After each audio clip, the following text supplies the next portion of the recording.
Gubernur Sulsel Andi Sudirman Sulaiman menerima penghargaan rekor dunia MURI atas rekor jalan sehat secara serentak peserta terbanyak anti mager dengan jumlah peserta 420.000 yang diserahkan di upacara 78 tahun kemerdekaan Republik Indonesia di lapangan Rujab Gubernur Sulsel, Kamis, 17 Agustus 2023.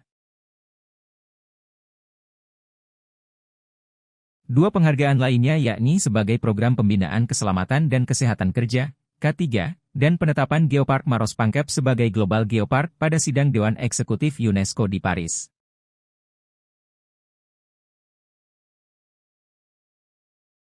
Alhamdulillah, kita tadi disebutkan dengan rekor dunia MURI terbanyak dengan disebutkan tadi 420.000.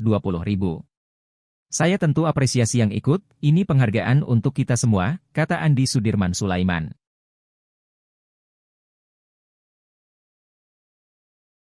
Untuk diketahui, Sulsel Anti Mager adalah kegiatan jalan santai yang digalakan dan diinisiasi oleh Gubernur Sulsel, Andi Sudirman Sulaiman.